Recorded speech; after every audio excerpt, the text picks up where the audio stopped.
Waxaan dhageystay niman dhalinyaro ah oo dood ku galay bartan TikTok oo kaga hadlayay qadiyadaha Somaliland iyo tan Soomaaliya. Waxaad moodaa maalinta ka dambeysay in arrimahan sii xoogeysanayaan dhalinyaro abaabulan oo ka imanaysa dhanka Soomaaliya ay maalin kasta ka hadlaan in Somaliland ay hagardaamo ku tahay Soomaaliya iyo horumarkeega iyo in dowladda Soomaaliya lugaheega ku istaagto mar labaad oo ay dowlad noqoto. Arrintaasoo ay aaminsan yihiin sida ay hadalka u dhigaan inay Somaliland jeceshahay in dowladda Soomaaliya ayna xageega ku istaagin oo dowlad rasmiya oo ka hana qaada deegaanadaas ayna noqon. Taas beddelkeegana ay Somaliland uga gol leedahay inay intaasi ku hesho ixtiraaf iyo horumar iyo sida iyagu ay doonayaan inay Somaliland qadiyadeeda caalamka kaga dhaadhiciso. Niyahow arrimahaasi aad u soo badanayaan. Anigu wali maan arag meel ay Somaliland kaga shaqeynayso inay Soomaaliya lugaha qabato, inay kooxo argagixiso u soo adeegsato, in dowladnimada Soomaaliya ay duulaan ku tahay. Fikirkaasi laakiin in badan uu soo noqnoqday oo baraha bulshada aad looga hadlaa.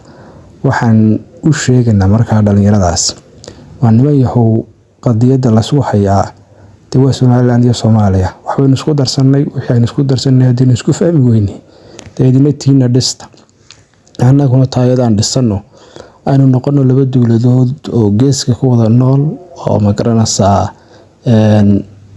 horumar iyo wanaag ka wada shaqeeya.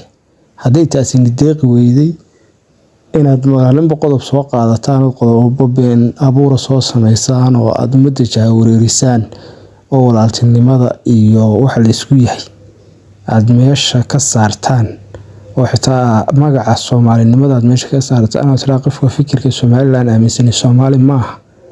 Waxa weeyaan waxyaabo hagardaama oo saameyn doona xitaa jiilasha soo socda ilaa waxa maanta dhacaya bari taariikh bay noqon doonaan.